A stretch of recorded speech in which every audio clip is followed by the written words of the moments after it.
हमें एआई के दौर में जीना है। यहाँ से मेरी स्टोरी स्टार्ट होती है एक तरह से। मैंने बस पंजाबी में कहा कि आइए आपको बताएं जादू रियाजी था। अब वो दिल में गालियाँ देना शुरू हो जाते हैं कि यार ये बंदा खड़ूस अजीब सा आदमी है, इसको पता नहीं है। छोटी क्लासों के अंदर बच्चे अगर कॉन्सेप्ट्स को इतनी डेप्थ में देख लेना तो उनकी फेमिलियरिटी और उनकी अप्रोच मैथमेटिक्स के बारे में बड़ी पॉलिश हो जाएगी। मैंने कहा मैं यही बेहतर समझता हूँ कि हम मिलकर जो बेहतर समझते हैं वही करें। हमने टीए सेशंस रखे थे और माशाल्लाह से वो 2-2 घंटे चलते रहे वीकेंड पे। ये एक अच्छी बात मैं समझ तुम्हारे प्रोग्राम की कि हम लोगों ने ये नहीं सोचा कि 2 घंटे और देने पड़ेंगे, because we are not in it for money और एज सच है ना। तो हम बेसिकली ये कह रहे हैं कि अगर नहीं आ रहा तो हम अवेलेबल हैं टाइम के लिए। पहाड़ पे चढ़ने की कितनी दिक्कत है, लेकिन उसका फ़ायदा ये होता है कि जब आप ऊपर खड़े होकर देखते हैं तो आपको बिल्कुल डिफरेंट व्यू नज़र आता है। एक जो डिफ़िकल्टी होती है उसको रिमूव करना नहीं होता, डिफ़िकल्टी के साथ अपना रिलेशनशिप जो है ना वो इम्प्रूव करना होता है। आंसर कभी भी सही गलत नहीं होता, आंसर का तरीका अगर सही है तो आंसर ठीक है। लोग रिलीजन के अंदर ये बात बहुत करते हैं कि बगैर सोचे समझे आप बिलीव कर रहे हैं। तो मुझे तो हैरान होता हूँ कि मैथ को भी बिलीव ही कर रहे हैं, मतलब मैथ को तो समझ के पढ़ रहे हैं। मैं भी लड़ता रहूँगा इस चीज़ के साथ कि बेटा ग्रेड श्रेड कुछ नहीं होते।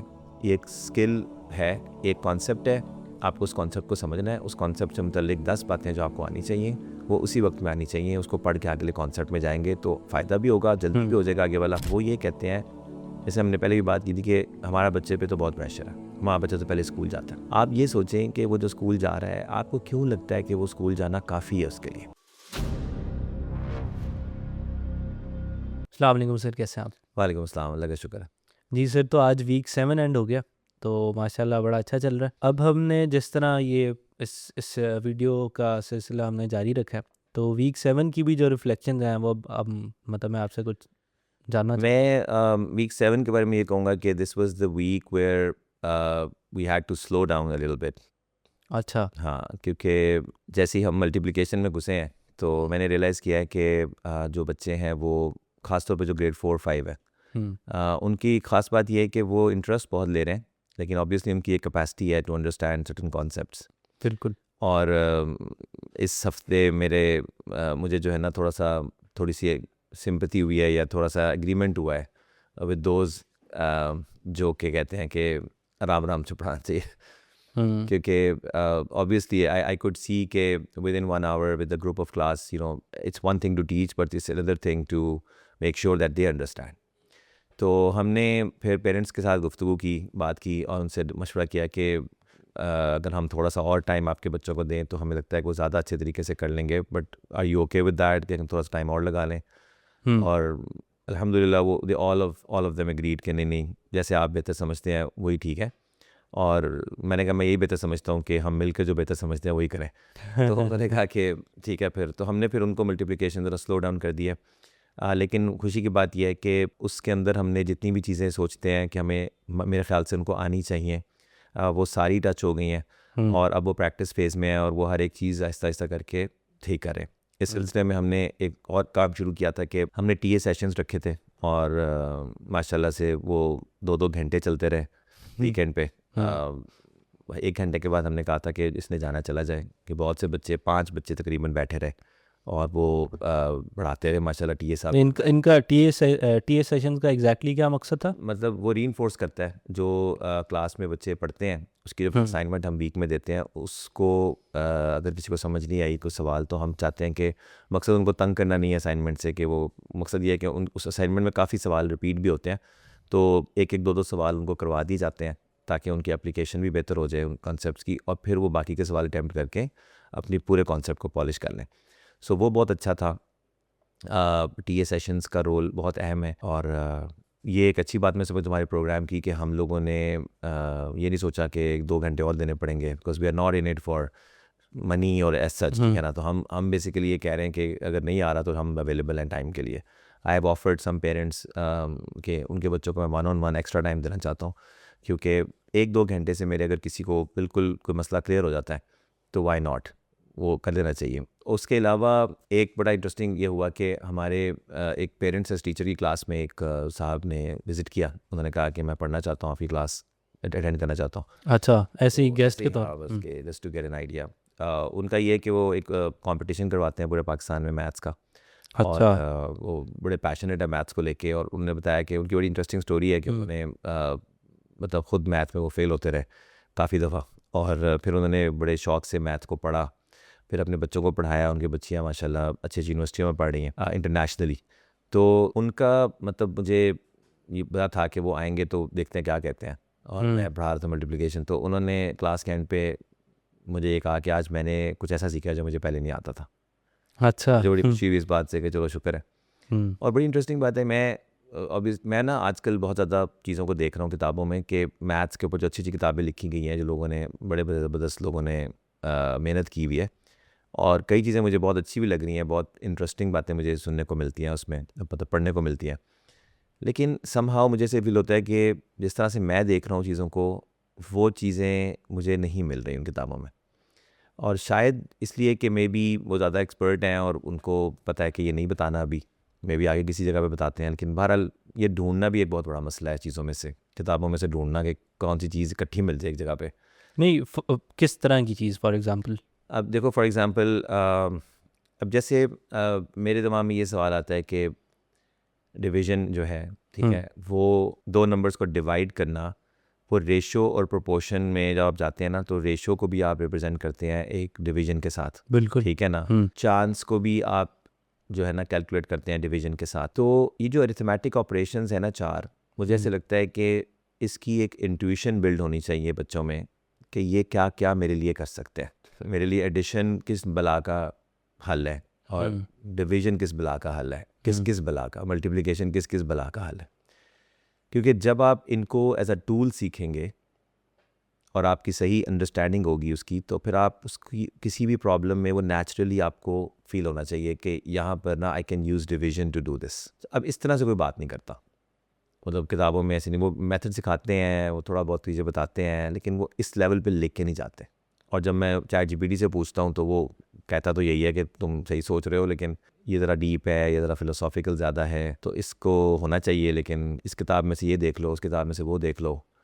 तो बहरहाल मैं लगा हूँ अभी करने, लेकिन मुझे ऐसे लगता है कि ये फाउंडेशनल चीज़ें बहुत मज़े की हैं, और नीचे के सुरों का रियाज मैं हमेशा कहता हूँ कि अगर यहाँ पे बच्चे का ये बड़ा खूबसूरती से अलाइंड हुआ होता है कि छोटी क्लासों के अंदर बच्चे अगर कॉन्सेप्ट्स को इतनी डेप्थ में देख लेना, तो उनकी फेमिलियरिटी और उनकी अप्रोच मैथमेटिक्स के बारे में बड़ी पॉलिश हो जाएगी। और फिर जब वो बढ़ेंगे आगे जाएंगे ना, तो उन्हें चाहे कॉम्प्लेक्स नंबर सिखा रहे हो, ट्रिग्नोमेट्री पे चले जाएं, अगर उन्हें सही सवाल पूछने आते हैं, सही ज़ाविया से उनको देखना आता है मैथ्स को, तो वो कभी भी तंग नहीं होंगे। लेकिन अगर शुरू में ही उनको कुछ पता नहीं होगा कि ये क्यों हो रहा है, वो क्यों हो रहा है, बस रट्टे लगे हुए हैं, तो आगे चल के चीज़ें उल्ट पुल्ट हो जाती हैं सारी। तो बहरहाल मुझे खुशी हुई कि उन्होंने कुछ सीखा ही होगा, जो उन्होंने कहा कि मैंने कुछ नया सीखा। तो कोई ना कोई गुफ्तगू होती रहती है। नहीं, बहुत अच्छा है। कोई और वाक़या जो आपको याद हो? एक मुझे याद पड़ रहा है कि पेरेंट्स एज़ टीचर्स में भी वो एक जो ऑस्ट्रेलिया के कुछ हैं, उनकी भी कोई हाँ। बात ही आप हमें सुना रहे थे। हाँ, वो ऐसा हुआ कि मैंने बताया ना कि वो बड़े एम्बिशियस हैं, वो हस्बैंड हैं, और वो उनकी वाइफ को कहते हैं कि पढ़ो, खुद वो इंजीनियर है। तो मैं पढ़ा रहा था, और उसमें मैं नंबर सिस्टम में उनको ये चीज़ बता रहा था कि अगर आप कंटेनर्स की एग्जांपल हम लेके चलते हैं, तो उसमें ऑब्जेक्ट्स हैं आपके पास बहुत ज़्यादा, और आपने उनको कंटेनर्स में प्लेस करना है। तो मैं जानबूझ के उनको ये करवाता हूँ कि क्योंकि ओपन ऑब्जेक्ट्स हैं, तो वो सबसे पहले फर्स्ट कंटेनर यानी यूनिट्स प्लेस वैल्यू पे जाते हैं, वहाँ से पैकिंग करवाते हैं और टेंस में जाते हैं, वहाँ से पैकिंग करवाते हैं और हंड्रेड्स में जाते हैं, एंड सो ऑन। लेकिन उसको मैं प्रेजेंट ऐसे करता हूँ कि आपने एक, जैसे मैंने एग्जांपल दी थी कि एक बंदा खड़ा है, सुपरवाइज़र है, वो अपने लेबर को कह रहा है कि चलो अभी सारे एक एक बॉल उठा के ना इसमें डालो, कंटेनर में डालो। जब वो 9 हो गए तो सुपरवाइज़र को समझ में आई कि वो ये तो भर गया है, तो वो कहता अच्छा ऐसा करो, ये सारा कंटेनर खाली करो, और वो जाके दूसरे में ना एक पैकेट बनाओ इसका और उसमें डालो। तो वो मजदूर सोचते हैं कि यार ये हमें पहले ही कह देते इसमें पैकेट बना के डाल दो, ये एक्स्ट्रा काम करवाया है। तो बहरहाल सुपरवाइज़र को कौन चैलेंज कर सकता है, सुपरवाइज़र ज़्यादा सियाना होता है। तो उसको वो फिर उसमें फिर अगले बॉल आते हैं, तो फिर वो कहता है उसमें डालो, फिर 9-10 के बाद कहता है इसमें डालो, ठीक है। और फिर जब मज़े की बात है लंच का टाइम होता है ना, तो वो दूसरे वाला कंटेनर भी 9 तक पहुंचा होता है। तो जब वो 10 एक और आते हैं, तो वो खाली तो वो करते ही करते हैं, जब सुबह को बोला था यार ये वाला भी खाली करना पड़ेगा, तो वो कहता है ये वाला खाली करके उसको तीसरे में डालो। अब वो दिल में गालियाँ देना शुरू हो जाते हैं कि यार ये बंदा खड़ूस अजीब सा आदमी है, इसको पता नहीं है। सुपरवाइज़र को भी एहसास होना शुरू होता है यार मैं कुछ तो गलत कर रहा हूँ, देयर शुड बी अ वे कि मुझे पहले ही पता चल जाए कि किधर कौन सी चीज़ जानी है। तो उसके बाद मैंने उनको फिर ना एक बात की कि वहाँ एक मैथमेटिशियन खड़ा था, कुछ जमा तफरीक उसको अच्छी करनी आती थी, तो मैंने बस पंजाबी में कहा कि आइए आपको बताएं जादू रियाजी था। तो जादू रियाजी था जो था ना वो ये था कि उसने कहा कि मैं तुम्हें बता सकता हूँ कि तुम्हें इवेंचुअली किस कंटेनर में कितने जाएंगे, तो रीडू नहीं करना पड़ेगा, you can pre determine pre calculate this. फिर मैंने वही एल्गोरिदम जो डिवीजन का एल्गोरिदम बताया जाता है कि अगर 786 ऑब्जेक्ट्स थे तो 10 पे डिवाइड करो और 7 जो है ना आएगा, फिर 86, फिर उसके बाद 10 पे करो तो फिर 8 और 6 और 8, और वो 6 8 7 इस तरह से करते हैं। तो ये तो मैं डिफरेंट बेसिस में करवा रहा था उनको ना कि 6 बेस में डालने का भी तरीका पता चल जाएगा और 5 में डालने का भी पता चल जाएगा। तो वो बड़ा समझ में आया एल्गोरिदम कि अच्छा वो ये जान ऐसे छुड़ाता है हमारी। तो उन्होंने फिर कहा कि मुझे उन्होंने वॉइस नोट भेजा बड़ा लंबा चौड़ा कि मुझे बहुत अच्छा लगा कि हमें पहले भी पता था ये एल्गोरिदम यानी डिवीजन तो आती थी करनी, लेकिन अब उसकी समझ लगी कि ये असल में हमें फ़ायदा क्या दे रहा है और कैसे दे रहा है। तो जादू रियाजी था उन्होंने कहा कि, और उन्होंने ये भी बड़ा अच्छा एक एग्जाम्पल ये कहा जी पहले पहाड़ पे चढ़ाया ऑल द वे ऊपर चढ़ना, उसकी उन्होंने एग्जाम्पल दी कि पहाड़ पे चढ़ने की कितनी दिक्कत है, लेकिन उसका फ़ायदा ये होता है कि जब आप ऊपर खड़े होकर देखते हैं तो आपको बिल्कुल डिफरेंट व्यू नज़र आता है। फिर तो कहते हैं ओ ये है, पूरा पता चल रहा होता है कि इस वजह से व्यू एरियल व्यू मिलता है आपको। तो या तो that was a good moment. नहीं बेहतरीन है। अच्छा ये जो जिस डेप्थ से आप पढ़ा रहे हैं, क्या बच्चे भी उस डेप्थ को अंडरस्टैंड कर रहे हैं? ऐसा तो नहीं हो रहा कि वो ये समझ रहे हो कि ये तो फॉर एग्जांपल अगर किसी बच्चे ने पहले भी एडिशन सब्ट्रैक्शन पढ़ी हुई है तो उसके लिए तो यही बात होगी ना कि मुझे वही बात दोबारा पढ़ाई जा रही है, अगर वो उस डेप्थ को नहीं अंडरस्टैंड ही नहीं कर रहा होगा। आपके क्वेश्चन के दो एस्पेक्ट्स हैं। मैं पहली बात ये कहूँगा कि जैसे मैंने एक इसमें मैंने आर्टिकल भी लिखा है कि एक जो डिफ़िकल्टी होती है उसको रिमूव करना नहीं होता, डिफ़िकल्टी के साथ अपना रिलेशनशिप जो है ना वो इम्प्रूव करना होता है। अच्छा, ठीक है ना। तो डिफ़िकल्टी मैं ज़रूर उनको इंट्रोड्यूस करवाना चाहता हूँ, और मुझे लगता है कि बस उनको जज नहीं करना चाहिए उस पर कि तुम्हें जो है ना ये क्यों नहीं आ रहा, नहीं आ रहा कोई बात नहीं। मैंने देखा है कि बड़े से बड़ा मुश्किल कॉन्सेप्ट जो इस लेवल का मुश्किल है वो 3 से 4 एक्स्ट्रा सेशंस के अंदर वो ख़त्म हो जाएगा, बिल्कुल इससे ज़्यादा का मसला नहीं है। ये लड़ाई हो सकती है कि पहले दिन किसी को समझ आया किसी को नहीं आया, फिर दूसरे दिन 30% को आ गया है बाकी 70 रह गए, तीसरे दिन जो है ना 60% को आ गया है, चौथी क्लास में वो 90% को आ गया है और 5वीं क्लास में वो सबको समझ आ गया। तो लेकिन अब आप समझेंगे हुआ क्या है, आपने उसको ना 10 डायमेंशंस दे दिए हैं एक टॉपिक को लेकर सोचने की। तो अब उसको लेके वो जब अगला टॉपिक पढ़ेगा तो वो उस तरह से देखेगा और वो उसका डिफ़ॉल्ट होगा उस तरह के सवाल। ठीक है, मेरी बेटी को मैंने पढ़ाया था होम स्कूल जब करवाया था, तो मैं उसको हर इसी तरह पढ़ाता था कि वाई और ये क्यों है वो क्यों है ये क्यों है वो क्यों है। तो जब उसको दोबारा स्कूल में एडमिशन हुआ 2 साल के बाद, तो वो स्कूल में गई और उसको क्लास में उन्होंने पढ़ाया कि anything raise to the power 0 is 1। तो उसने पूछा कि वाई, तो उन्होंने कहा बस इट इज़ लाइक दैट। तो उसने वो मुझे बड़ी खुशी हुई कि उसने मुझे ईमेल की वहीं से स्कूल से, या उसने मुझे कहा कि बाबा I want you to tell me tonight कि ये एनीथिंग रेज़ टू 1 क्यों होता है, because I know there is a why but she didn't tell me. तो ये बहुत है, मैं बड़ा खुश हुआ। एक तो ईमेल देख के हैरान हो गया, इतनी बड़ी हो गई मुझे ईमेल पे बात करेगी अब। लेकिन दूसरी बात ये कि मुझे ये बात जो है ना, मेरे ख्याल से ये एक चीज़ है जो कि शुरू में डालना बहुत ज़रूरी है बच्चे के अंदर। ठीक है, तो इसलिए मैं तो वो करता हूँ। बाकी ये बात है कि हमारे बच्चों में पता नहीं क्या करते हैं स्कूल्स, मैं बहुत हैरान हूँ। मैं पिछले 5 हफ्ते से 6 हफ्ते से ये बात कर रहा हूँ कि सवाल से मोहब्बत करो। ठीक है, मैं उनसे अगर कहता हूँ ना कि ये बताओ कि यहाँ पर ये कैसे हो रहा है, तो वो आगे से कहते हैं सर आंसर ये है। मैं उन्हें कहता हूँ ओ भाई मैंने आंसर पूछा है तुमसे, मतलब एक मल्टीप्लिकेशन का सवाल है। मैंने उससे कहा कि ये जो सेकंड डिजिट है इसको मैं फर्स्ट डिजिट के साथ मल्टीप्लाई करके आंसर यहाँ पे क्यों लिख रहा हूँ। वो आगे से मुझे नीचे वाला आंसर बता रहा है, कहता है पूरा आंसर ये है सर। मैंने तो पूरा सॉल्व कर दिया है, आपको बीच में कुछ पूछ रहे हैं मुझसे। मैंने फिर उनको समझाना शुरू किया भाई कि सवाल इज़ एवरीथिंग, आंसर कभी भी सही गलत नहीं होता। आंसर का तरीका अगर सही है तो आंसर ठीक है, अगर आंसर वरना तो कुछ भी कह दें मतलब जैसे यूनिवर्स का मीनिंग है 42, हाँ तो आंसर तो ये भी है उसका। अब उसका तरीका देखेंगे कि कैसे निकाला है ये 42, ठीक है ना, वरना तो आंसर कुछ भी कह सकते हैं आप, किसी भी चीज़ का आंसर कुछ भी है। इसलिए मैं कहता हूँ कि अगर 3-4 बड़े नंबर्स हैं, उनको मल्टीप्लाई करना शुरू किया है बच्चे ने, और वो कहता है इसको यहाँ से मल्टीप्लाई, इसको यहाँ से मल्टीप्लाई, ऐसे करके जमा किया और ये आंसर है। अब वो कोई वेरीफाई तो करेगा नहीं मैनुअली कैलकुलेट करके कि वाकई इतनी दफ़ा ऐड करें, अगर 5,686,086 को 36,000 दफ़ा जमा करें तो कौन करके मैनुअली कौन करेगा। तो एक प्रोसेस चला है और उसका आंसर आ गया। तो मैं आगे से कहूँ कि ये नहीं आंसर, मेरा ख्याल है इसमें 2 जमा कर दूँ या 5 माइनस कर दूँ या कुछ और कर दूँ, तो मैं कहूँ कि नहीं, मेरा ख्याल है ये आंसर है। तो वो कैसे हम वेरीफाई करेंगे, क्योंकि उसका जो मेथड है वो पहले बताना पड़ेगा ना, यार देखो ये चीज़ थी, इसको यूं यूं तोड़ा है और छोटे मल्टीप्लिकेशन में और ऐसे को जमा किया है, क्यूमुलेट किया है उसके आंसर्स, तो वो सारा प्रोसेस पता होना चाहिए। और मैं हैरान होता हूँ कि लोग रिलीजन के अंदर ये बात बहुत करते हैं कि बगैर सोचे समझे आप बिलीव कर रहे हैं। तो मुझे तो हैरान होता हूँ कि मैथ को भी बिलीव ही कर रहे हैं, मतलब मैथ को तो समझ के पढ़ रहे हैं।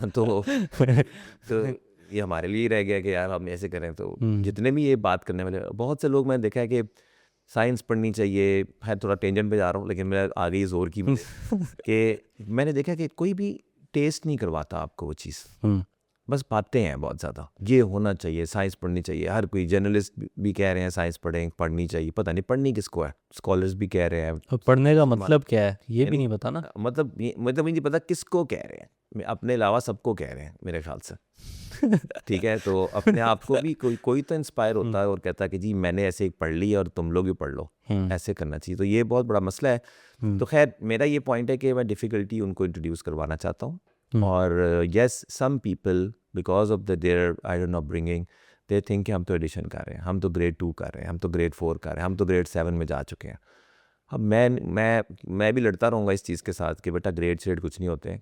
ये एक स्किल है, एक कॉन्सेप्ट है, आपको उस कॉन्सेप्ट को समझना है। उस कॉन्सेप्ट से मुतल्लिक 10 बातें जो आपको आनी चाहिए वो उसी वक्त में आनी चाहिए। उसको पढ़ के अगले कॉन्सेप्ट में जाएंगे तो फ़ायदा भी होगा, जल्दी भी हो जाएगा आगे वाला। तो येस, फ्यू पीपल कंप्लेन, ठीक है ना, एंड दे से कि बोर हो रहे हैं बच्चे, अब पिछली चीज़ ही पढ़ रहे हैं, लेकिन बहुत से लोग सीख रहे हैं और खुश हो रहे हैं। ज़्यादातर वही हैं जो खुश हो रहे हैं। तो गुड टू गो। नहीं, बहुत अच्छा, बहुत अच्छा। अच्छा, एजुकेशन में अब आपने 7 हफ्ते गुजर गए हैं और वैसे भी आपका काफ़ी तजर्बा है एजुकेशन और इस तरह बड़ा आपने सोचा उसके ऊपर। तो अगर आप कोर इशू डिफ़ाइन करना चाहें कि मसाइल हैं क्या एजुकेशन के अंदर, क्योंकि मसला तो है, क्योंकि अगर मसला ना होता तो फिर तो ये जो बाकी सारे मसाइल हैं ये नज़र ना आ रहे होते। तो मसला अपनी जगह वहीं पर मौजूद है, लेकिन उसकी वजूहात क्या हैं अगर आप बताना चाहें। हाँ, मेरे ख्याल से एक मसला है जो हाई लेवल मसला है, अच्छा। उस पर सबका इत्तेफाक है। क्योंकि जब लोग इस सिस्टम से पढ़ के निकलते हैं, खजल होते हैं, उनको नौकरी नहीं मिलती, उनको डायरेक्शन नहीं मिलती, ठीक है, उनकी हरकतें फिर भी जाहिलों वाली होती हैं, तो सबको पता है इसमें तो कोई मतलब ना इत्तेफाकी वाली बात नहीं है कि कुछ गलत हुआ उनके साथ। मतलब ये इधर क्यों पहुँचे हैं, डिग्री के बावजूद नौकरी क्यों नहीं है, डिग्री के बावजूद उन्हें सोचना क्यों नहीं आता, वो किसी काम के क्यों नहीं है। आईटी इंडस्ट्री में हम ये बात करते हैं कि जो इतने लोग ग्रेजुएट निकलते हैं वो एम्प्लॉयबल ही नहीं होते, क्योंकि उन्हें चीज़ें नहीं आती होती, उन्हें सोचना नहीं आता होता, उन्हें प्रॉब्लम सॉल्विंग नहीं आती। तो इस पर तो कोई दो राय नहीं है। बिल्कुल। मसला यहाँ पे आता है फिर कि इसका सोल्यूशन जब हम निकालने लगते हैं ना, दूसरे स्टेप पे फिर ये मसला आता है। यहाँ पे ज़्यादातर लोग यूनिवर्सिटी लेवल पे इसको हल करना चाहते हैं, तो वो समझते हैं कि यूनिवर्सिटी से ही नहीं पढ़ाया, इस वजह से बच्चा सही तरह नहीं निकल रहा। लेकिन अव्वल तो यूनिवर्सिटीज़ मुझे ख्याल से जो भी कर लें वो एक बंदे को कुछ तो ऐसे वो गार्ड कर देती है ना कि अंदर ही नहीं आने देना, तो उनकी आउटपुट अच्छी भी निकलती है, वो पहले ही अच्छे लोग लेते हैं। लेकिन जो पहले ही अच्छे लोग नहीं लेते वो क्या ही कर लेंगे उनके साथ कि उनको बदल के रख दें, बल्कि उल्टा वो उन्हें ये यकीन दिला के निकालते हैं कि अब तुम्हें कुछ आता है, जबकि उन्हें नहीं आता होता। तो वो बहुत बड़ा मसला हो जाता है कि जब एक आप when you start looking at something as black when it is actually white, तो कितना मसला आएगा। फिर उसके बाद फिर कुछ लोग हैं जो समझते हैं कि नहीं स्कूलिंग बेहतर होनी चाहिए, या अपना अपना रोल है, कहने डिवाइड हुआ है, म्यूचुअली एक्सक्लूसिव नहीं है, मतलब कुछ लोग ये वाला लेते हैं। तो I have opted for this point of view के यंगर एज में काम ज़्यादा अच्छा होना चाहिए और उसके आगे काम चलता है। अब सवाल आता है कि यंगर एज में क्या गलत हो रहा है, ठीक है ना। यहाँ पर मुझे लगता है कि फिर जो तीसरा लेवल का मसला है ना, वो बहुत ही हैवी किस्म का है।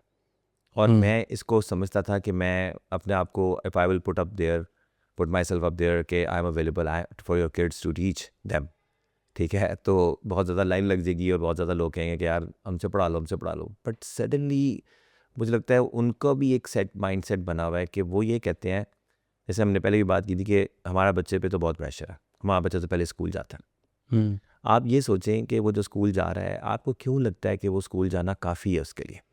How do you know that? क्या स्कूल ने कोई गारंटी ली हुई है कि आप फिक्र ना करें, ये हाफिज़ रीस साहब को चुप करवाएं, कुछ हुआ तो हमारे वापस जाए गारंटी, 15 साल बाद पैसे वापस, वो नहीं बैक गारंटी के साथ हम पढ़ा रहे हैं। You can not blame the school at all, but you are prioritising the school a lot. You are putting the school at a place where you are saying no to a lot of opportunities and saying कि नहीं बस ये काफ़ी है, हमने फैसला कर लिया ये बस। स्कूल हमने बहुत सोच समझ के चूज़ किया, हमने 4 स्कूल देखे थे, उसमें से एक स्कूल हमने ढूंढा है और वहाँ हम ड्रॉप भी कर सकते हैं, वहाँ से पिक भी कर सकते हैं, उसकी फ़ीस भी अफोर्डेबल है और उनके टीचर्स भी कहते हैं कि आप फिक्र ना करें, आपका बच्चा साइंसदान बन जाएगा। बस ये आपकी टोटल एनालिसिस है। फिर ये बात है कि आपके पास पहली बात है कोई क्राइटेरिया नहीं है, ठीक है, सो आपको कोई पता नहीं कि गारंटी क्या होगा। फिर अगली बात यह है कि आपको कोई जब कहता है तो आप उसको तवज्जो भी नहीं देते और आप उसको बस डिसमेंटल, बस उसको फटाफट ही हो, नहीं यार हम नहीं कर सकते, ये नहीं होता ही छोड़ो, ठीक है।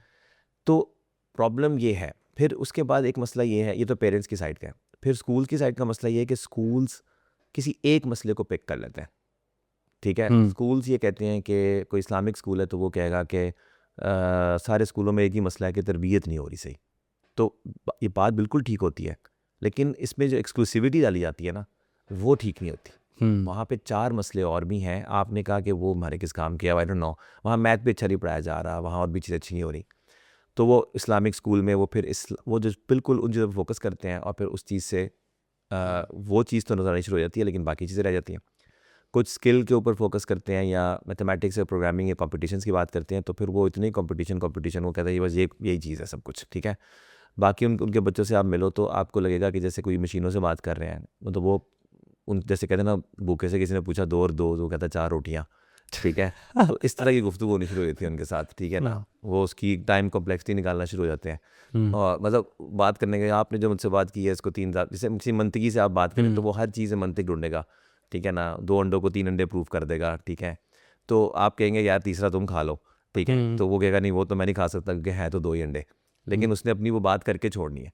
तो एक ख़ास तरह की एक्सट्रीम पे चले जाते हैं, बैलेंस का काम ख़राब हो जाता है, दिमाग नहीं खुलता। सो मैं ये ख्याल है कि इससे भी बढ़कर जो मैं बात करना चाहता हूँ ये है कि फिर जो ट्रेंड्स चेंज हो रहे हैं, हमें AI के दौर में जीना है। मैं यहाँ से मेरी स्टोरी स्टार्ट होती है एक तरह से कि बच्चे ने ग्रेजुएट होना है ना, मैं वहाँ से बैकवर्ड चलता हूँ। वो जब वहाँ पहुँचता है ना तो वो मार्केट में जाने की कोशिश करता है, मार्केट में जॉब्स उसको नहीं मिलती हैं तो अंडरपेड होती हैं, ठीक है। और हम IT पे बात कर रहा हूँ क्योंकि मेरी फील्ड IT की है, और मैं बाकियों की बात इसलिए कर सकता हूँ क्योंकि IT से सब नीचे ही निकलते हैं सारे, ये सबको पता है इस बात का। सो IT की जॉब्स अच्छी होती हैं, 2-2 लाख 2.5 लाख ये IT में मिलता है और कहीं नहीं मिलता, बैंकों में नहीं मिलता, कहीं नहीं मिलता। 70,000 80,000 60,000 की नौकरी है सारी, टीचरों की, सबकी। तो ये जो आपको IT वाले उस पर खुश नहीं होते, डिमांड सप्लाई का एक बहुत बड़ा इम्बैलेंस है। तो जो बच्चे काम के होते हैं वो 2-2.5 लाख को थोड़ा समझते हैं, जो काम के नहीं होते हैं उन्हें वो भी नौकरी इनफ नहीं मिलती, पहला मसला। दूसरा ये कि फिर वो जो है ना जो इनफ नहीं समझते वो अपनी जॉब्स करने कंपनी खोलने की कोशिश करते हैं, फ्रीलांसिंग करते हैं, वो करते हैं। वहाँ पे भी बहुत बड़ा कंपटीशन है, वहाँ भी उनकी कोई ट्रेनिंग नहीं होती कि हमने अपनी वैल्यू, अपने टैलेंट को कैसे रियलाइज़ करना है, कैसे समझना है मार्केट को, कैसे समझना है कि मैं कौन सा एरिया पकड़ूँ कि मैं वहाँ कुछ कर सकूँ और मैं ग्रो कर सकूँ। देखिए बिज़नेस ये होता है कि आपके पास एक ऐसी चीज़ है जो आप ऐसी वैल्यू लेके आए जिसकी बहुत लोगों को ज़रूरत है, और अब आपने ना 5 7 15 20 को वो जब किस तरीके से जोरे बाजू पे प्रोवाइड की है वो सर्विस, अब उनका टेस्टिमोनियल, उनकी एक्सपीरियंस, उनका रिज़ल्ट आपको हेल्प करता है टू स्केल और to reach out to masses, bigger audience, तभी आपको काम करना चाहिए। जिसके कस्टमर ही 20-25 हों उस फील्ड में तो जाना नहीं चाहिए। तो वहाँ पर आप फिर सेल्स का एक प्रॉब्लम आता है, फिर आप उसमें मुख्तलिफ टेक्निक्स लड़ाते हो, आप शो केस करते हो, लोगों तक पहुँचते हो उनकी ज़रूरत को ले जाकर, ठीक है ना। तो ये तरीका उनको नहीं आता, जो बच्चे बाहर निकलते हैं उनको नहीं आता, ठीक है। कुछ लोग हैं जो कुछ ना कोई इंक्यूबेशन में जाके कुछ उनकी ट्रेनिंग शुरू होती है वहाँ पे, उनको पहली दफ़ा बताया जाता है ग्रेजुएशन के बाद कि कारोबार क्या होता है, आइडिया क्या होता है, कैसे मार्केट रिसर्च की जाती है, कैसे कस्टमर के पास कैसे इन्वेस्टमेंट की ज़रूरत को महसूस किया जाता है और रेज़ की जाती है। ये सारी चीज़ें मैं हैरान होता हूँ कि पहले क्यों नहीं बता सकते हम। ठीक है, बच्चा ये जो पिछले गोल्डन साल है, अभी तो ये ऐसा है कि 9वीं में बच्चा पहुँच गया ना, तो अगला स्टॉप उसका ग्रेजुएशन है। There is no way you can do anything when you are in grade 9। This is what I thought, but I am now feeling that this is even the moment you put the kid in the school, वो KG से ही कुछ नहीं कर सकता। मतलब क्योंकि जैसे ही माँ बाप उसको स्कूल में डालते हैं, एक ट्रेंड चला हुआ है कि कुछ और भी करवाओ, कुछ स्पोर्ट्स भी करवाओ, कारी साहब लगवाओ। Between these 3 and homework and school there is nothing else for the kid. ठीक है, तो मेरे ख्याल से ये अब एक सबसे बड़ा मसला है कि parents have to sit down and ask themselves कि हमारे पास क्या गारंटी है कि हम अपने बच्चे को सही रास्ते पे डाल के बैठे हैं। ठीक है, और मेरे से कोई पूछे भाई आपके पास क्या गारंटी है, ये सवाल होता है ना कि आप सारे कह रहे हो तो आप भी कह रहे हैं। मैं ये कह रहा हूँ कि मेरी आप प्रोफाइल देखें और मैं जो बात आपसे कर रहा हूँ वो मैं कहाँ से ड्राइव कर रहा हूँ। ठीक है, मैं ड्राइव कर रहा हूँ क्योंकि मैंने देखा है। आप इस नज़र से आप देख लें और अपने स्कूल से बात कर लें, मेरे से ना पढ़ें, अपने स्कूल से बात करें कि जी इन चीज़ों का क्या जवाब है। ठीक है ना, तो आपको पता चल जाएगा। या आप सच्ची बात है, एक आसान तरीका ये किसी स्कूल के ओनर को ना दोस्त बनाएं और बिहाइंड द डोर्स से जाके पूछें यार सही से बताना तुम लोग क्या कर रहे हो। वो आपको सच सच बताएगा कि यार हम लोगों को पता नहीं है, टीचर भाग जाते हैं, अच्छे टीचर नहीं मिलते, मैं क्या करूँ। पीछे की कहानी ये होती है। तो फिर लेकिन आगे जो है ना वो बस हम ये तो हम वो, हम ये तो हम वो। सो आई थिंक एजुकेशन का प्रॉब्लम यही है कि we are not ready, we are not in the right direction, we are not putting in the effort that is needed to face the future, and we are just pushing our generation into never ending, क्या कहते हैं, rabbit hole में हम डाल रहे हैं और वो कभी end नहीं होना। और we will only realize it once they come out of that and they will start regretting about everything. So all I'm trying to do, and that's why we designed this program to basically supplement what is missing. हम ये नहीं कह रहे कि school से उठा लें, क्योंकि स्कूल से वाकई नहीं उठा सकते, इसलिए कि स्कूल्स की जो बाकी की बहुत सी डायमेंशंस हैं, ठीक है ना, सोशल स्किल्स वाली, और वो स्कूल्स आपको दे रहे होते हैं। तो लेकिन ये है कि पेरेंट्स बहुत ज़्यादा, भाई वो मैं बात कहना चाहता हूँ कि बहुत से पेरेंट्स से जब बात हुई है तो जब उन्होंने ट्रायल क्लास भी ले ली और बाद में उन्होंने कहा हम नहीं कर सकते, तो मैं ओवरवेलमिंग आंसर, मतलब it was very overwhelming feeling for me कि most of the people said to me that उनकी वाइफ नहीं मान रही, मतलब वो एग्री नहीं कर रही, बीवी नहीं मान रही। मैं क्या इसके आगे बात करूं, माल है वैसे, मज़ा है, वो माने हुए हैं, नहीं हो रहा। अच्छा, माने हुए हैं, लेकिन वो बीवी को कन्विंस नहीं कर पा रहे। और ये बात इस्टेब्लिश है कि माओ को ज़्यादा पता है घर में बच्चों का, तो माँ ये कह रही है कि नहीं ये टू मच हो जाएगा, टू मच। इसका मतलब मुझे नहीं पता क्या है टू मच हो जाएगा, क्या होगा टू मच। मोबाइल तो टू मच नहीं होता, सारा दिन बच्चा गेम खेलता रहे, वो टू मच नहीं होती। आई don't no, just I don't understand this कि ऐसी क्या वजह है कि जिसकी वजह से बच्चे को आप एक एक्स्ट्रा क्लास नहीं ले सकते। बेहतरीन है सर, ठीक है, तो इसी सिलसिले को इंशाअल्लाह जारी रखेंगे और अगले हफ्ते भी इसी तरह इसको कंटिन्यू रखेंगे। श्योर, बहुत शुक्रिया जी, थैंक यू। चलो।